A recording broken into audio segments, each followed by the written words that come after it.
Et là, en fait, on a le Rav Dessler, pour ceux qui ont entendu. Je vois qu'il y a ici le Rav Dessler en français, non? C'est ça? Le Rav Dessler nous explique quelque chose d'extraordinaire.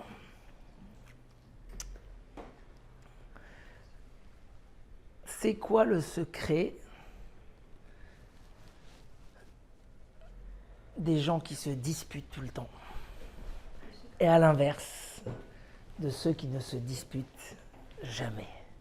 De quoi, où se cache un petit peu ce secret on aimerait, voilà, dans le shalom, je t'appelle, la patience qu'il faut, chacun vis-à-vis de l'autre. Alors il dit le Rav Dessler, en fait, il y a quelque chose comme ça. Il y a deux caractères qui sont très centrales dans la vie de la société en soi. Il y a la netina et il y a la netila. Netina veut dire aimer, donner. Netila, aimer, prendre. C'est les deux caractères centraux. La netila avec un lamed, ceux qui aiment prendre, c'est le secret de tous les disputes dans le monde. Les pays qui se disputent, les guerres. Encore dans les infos, on entend ce pays qui veut faire la guerre et qui veut prendre. Dans les sociétés, des associés qui ont monté des très belles sociétés. Pendant 20 ans, ils étaient bien ensemble. Du jour au lendemain, ils deviennent des ennemis. Et dans le couple, c'est ce caractère-là qui est central dans tous les caractères vis-à-vis de l'autre. Si tu cherches qu'à prendre, si ton attention et ton plaisir, c'est de prendre, alors quand chacun y tire la nappe de son côté, la nappe, elle se déchire au milieu. Et à la fin, personne profite. Il dit, le Rav Dessler, il a vu comme ça, il allait dans la forêt, il traversait d'une ville à une ville, et à l'époque, les transports n'étaient pas... Il dit, il a vu des loups qui se sont jetés sur une bête morte. Et il dit, c'était un scénario incroyable. Ils se sont tellement disputés pour attraper cette bête que ça allait par élimination. Il y a des groupes qui tombaient avec du sang, blessés, et comme ça, jusqu'à que le dernier, il a réussi à prendre ce qu'il voulait. Il n'a même pas profité de ce qu'il a mangé, il était blessé de tous les côtés. Il dit, malheureusement, les gens se disputent dans la vie. Aujourd'hui, on voit des couples extraordinaires, avec tous les moyens qu'il faut. Des gens même qui ont eu des cadeaux du ciel magnifiques, les beaux enfants, la richesse, la sagesse. Et ils se déchirent et ils se disputent à des niveaux incroyables. Et c'est pas deux. On connaît tous autour de nous. Qu'est-ce qui se passe? Est-ce que ce qui te fait plaisir, c'est quand... Est-ce qui te fait plaisir, Baou Rabat, c'est quand tu prends, quand tu reçois, ou ton vrai plaisir, c'est de donner. Regardez quel plaisir on a d'acheter à nos enfants, pour ceux qui ont déjà, de leur acheter des beaux habits, de leur donner bien à manger. C'est un plaisir. En vérité, le plaisir le plus profond chez l'homme, c'est de donner à l'autre. C'est ce qui fait vraiment plaisir. Parinque, c'est ce qui fait vraiment plaisir. C'est ce qui crée, c'est comme une machine pour créer de l'amour. Nous, on croit que c'est quand on reçoit de l'autre qu'on aime. Mais ce n'est pas quand tu reçois de l'autre que tu aimes. C'est quand tu donnes à l'autre que tu aimes. Il amène Rav Dessler des preuves réelles. Il dit, il y a des gens qui sont très attachés à leur chien, ou à leur lapin, ou alors très attachés, mamache, comme des enfants à 100%. Il dit, mais c'est difficile de comprendre qu'un homme soit attaché à un chien. Mais c'est très simple. Le fait de lui donner, de penser à lui tout le temps, de s'inquiéter pour lui, ça crée un attachement comme si c'est toi-même, et même plus que toi-même, parce que pour toi, tu te dis, j'ai pas besoin d'être autant inquiet, je me débrouille. Mais lui, il se débrouille pas. Donc du coup, ça crée de l'amour. Quand on donne à quelqu'un un cadeau, on l'aime plus que avant qu'on lui avait donné. Il dit, par exemple, les parents aiment beaucoup plus leurs enfants que ce que les enfants aiment leurs parents. Les parents, ils sont 1000 fois plus inquiets. Un enfant, s'il n'a pas vu ses parents pendant 3 heures, ça va. Mais la maman, quand elle n'a pas vu son fils, tout de suite, elle appelle, est-ce que tu vas bien? Pourquoi? Bonsoir. Quand on donne, Quand on donne, on aime. C'est ça la règle. Il dit Rav Dessler qu'il a vu des gens qui ont passé la Shoah. Et un père avec son fils qui a passé la Shoah et qui a perdu la mère. Et après la Shoah, ils se sont retrouvés.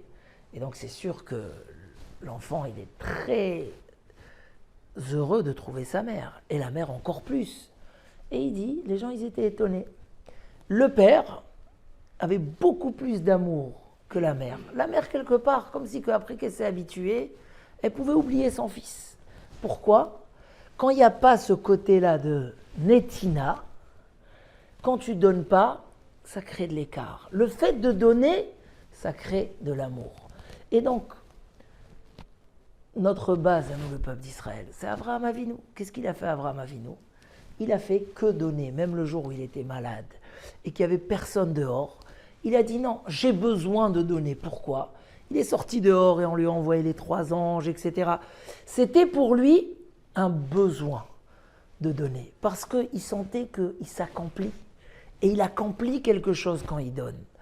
Celui qui donne, il aime. Celui qui donne, il s'attache. Celui qui donne, il trouve un plaisir beaucoup plus raffiné que celui qui prend. En revanche, quand on est dans l'attitude de prendre, alors ça ne va pas du tout. Et il dit Rav Dessler, ça existe dans tous les domaines de la vie, mais on va tout de suite arriver à Ve'ahavta l'ereacha kamocha. Un jour, il y a un homme qui voulait garder comme ça, il y avait un billet de 500 €, il voulait le garder précieusement. Il a dit, où je peux le cacher ? Il a réfléchi. À la fin, il a trouvé une idée, il a pris un chumash. Il a ouvert le pasouk, Lotignov, dans les 10 commandements, il ne faut pas voler. Il a mis là-bas le 500 €, il a dit celui qui va ouvrir, au pire, il va voir Lotignov, il ne va pas toucher. Quand il revient, il ouvre, il n'y a plus le 500 €. Il feuille encore un peu, il tombe sur le pasouk, Ve'ahavta l'ereacha kamocha, avec un 250 €. Tu aimeras ton prochain comme toi. En fait, chacun, il voit ce qui l'intéresse. Et quand on est intéressé qu'à soi, ça ne va pas. Un homme a l'impression que s'il va faire une liste à sa femme, j'attends de toi ça, ça et ça, ou la femme elle va écrire à son mari, j'attends de toi ça, ça et ça, c'est ce qui va faire que l'amour va être parfait. Ben c'est faux. C'est faux. Au contraire, la liste qu'on doit se faire, c'est qu'est-ce que je vais lui donner pour le rendre heureux. Voilà. Ou heureuse, ça c'est le vrai secret. Et vous allez le voir, testez-le, c'est 100%. C'est le secret de la balle rebondissante. Dans le couple, quand on s'aime vraiment, on n'a rien besoin de demander. Les choses se font tout seuls. Hein ? Un enfant, il n'a pas besoin de demander à ses parents. À peine il leur dit que j'ai besoin d'un petit truc, ils lui ont déjà fait le double. C'est exactement ça, pas besoin de demander. Un homme qui a des exigences tous les jours, et j'ai besoin de ça, et j'ai besoin de ça, etc., ça crée une déchirure. La balle rebondissante, fais en sorte, alors je vais dire, fais en sorte que ta femme soit bien apaisée, bien, inquiète-toi d'elle, tu as besoin, mais elle t'a rien demandé. Si elle est bien, elle va te donner beaucoup plus que ce que tu attends. Beaucoup plus que ce que tu attends, sans que tu demandes parce que si elle est bien, elle va te donner. Il faut que toi, de ton côté, ta préoccupation principale soit la netina. Ça le dit aussi le Rabbeinu Yona de Girandi. Comment dire Rabbeinu Yona ? À côté de Barcelone, c'est quoi ? Bref, Gironde. Rabbeinu Yona qui nous a laissé des écrits extraordinaires. Il dit la qualité qui amène toutes les qualités vis-à-vis de son prochain. Ne pas être jaloux, ne pas s'énerver, ne pas être radin. Tout, c'est quoi ? C'est la générosité. Ezoi derech yeshara shivchar lo ha'adam. Quel droit chemin l'homme doit choisir ? Et on verra que dans le couple, c'est encore 1000 fois plus.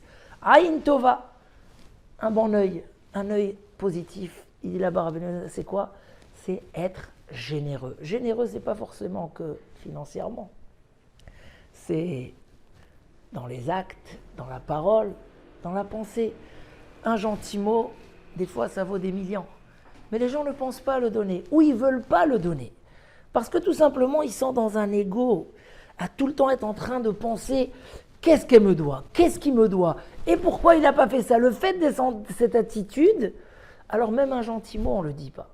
Il y a un rav en Eretz Israël qui a dit, j'ai 80 ans et ça fait des années que je donne des cours à 200, 500 personnes, une yeshiva très connue. Il dit un jour, je donne un cours, quelqu'un vient me dire, Rav, le cours était magnifique. Ça m'a fait plaisir. Et je me suis posé la question, pourquoi ça m'a fait plaisir? Mais un gentil mot, ça fait énormément plaisir.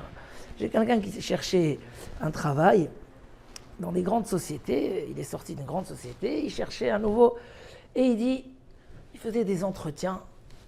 Et chaque fois, on disait, ouais, mais il te manque ça, etc. Il est tombé sur un Américain. Il m'a dit, il faut voir. Il m'a dit, ouais, mais tu es super et tu vois bien. Il m'a dit, je suis sorti, on dirait qu'il m'a refait. Tout simplement, j'ai eu le sentiment que j'étais refait. Il m'a donné du courage, il m'a tout donné. Un gentil mot, ça fait tellement. Le problème, c'est qu'il faut savoir le donner. Il dit Rav Dessler que au début de l'histoire de la Torah, dans Bereshit, il y avait un homme qui s'appelait Hanoch. Et cet homme-là, la Torah a dit, il est monté vivant au ciel. Et un jour, on l'a un peu retrouvé, c'était un homme. Qu'est-ce qu'il avait de particulier? Alors, c'est marqué que son métier, il était cordonnier. Et il arrangeait les chaussures. Et nos sages disent que chaque couture qu'il faisait, il la faisait à l'attention de Dieu. Alors les commentateurs, ils disent, mais ça veut dire quoi? Tu n'as pas le droit de penser à Dieu quand tu es en train de travailler, tu dois faire des bonnes chaussures, c'est ton métier. C'est pas que tu n'as pas le droit de penser à Dieu, mais ça veut dire, c'est pas le moment, tu dois... Il dit non. Un cordonnier, quand il coud des chaussures, à quoi il pense? Il se dit, je vais gagner 10 euros. Il dit non, lui, il ne pensait pas, je vais gagner 10 euros. Qu'est-ce que je vais recevoir de l'autre? Qu'est-ce que l'autre va me donner? Il disait, comment je vais faire pour que ce que je vais coudre va faire en sorte qu'il sera à l'aise et qu'il sera content du travail que je lui ai fait. Tellement il était dans cet esprit de chesed, de netina, si on a ça, on a tout. Je leur racontais ce Shabbat que, petite anecdote, qu'un jour, il y avait un père qui a vieilli, il ne pouvait plus aller au travail. Donc il a dit à son fils, voilà, on a la société familiale, vas-y toi. Alors le fils lui dit, mais le problème c'est qu'on a un seul manteau à la maison. Et il fait froid dehors, est-ce que je peux prendre le manteau? Non, le père lui dit, moi je suis vieux, j'ai 70 ans, j'ai froid, il faut que j'ai un manteau. Le fils il lui dit, mais c'est moi qui a besoin du manteau. Je sors dehors, il fait froid, il y a du vent. Et comme ça, la chamaillade, bon, ils sont à Shabbat, ils sont allés à la synagogue, ils ont dit, on va demander au rabbin, qu'est-ce qu'il dit? Ils sont partis chez le rabbin, ils ont dit, Rav, c'est moi le manteau, non? Et l'autre dit, non, c'est moi. Et chacun, il a sa logique, et les deux, ils ont raison. Lui, il sort dehors, l'autre, il est vieux, qu'est-ce qu'on fait? Le rabbin, il ne savait pas quoi leur dire, il a dit, bon, on se revoit dans une semaine, j'aurai la réponse. Passe une semaine, mais entre-temps, ils se sont fait raison chacun. Et le père, il a dit, bon, la vérité, tu peux prendre le manteau. Bon, alors, il a cassé la dispute. Le fils, il a dit, non, toi, tu es vieux, je vais pas te prendre le manteau. Et du coup, la dispute, elle est allée dans l'autre sens. Non, c'est toi, tu vas travailler pour moi, tu sors dehors. Tous les mêmes logiques qui ont créé une dispute et une déchirure, c'est devenu une dispute d'amour. Nous, qu'est-ce qu'on fait? Ils sont partis chez le rabbin, qu'est-ce qu'on fait? Alors, c'est quoi? Ah, ça y est, ça a changé. Toi, tu dis que c'est à ton père. Très bien, j'ai une solution pour vous. Il est parti dans sa chambre. Il leur a amené un manteau, il leur a dit, voilà, j'ai un manteau cadeau, et comme ça, on a réglé l'affaire. Alors le fils, il lui a dit, mais pourquoi, rien que cette semaine, pourquoi pas la semaine dernière?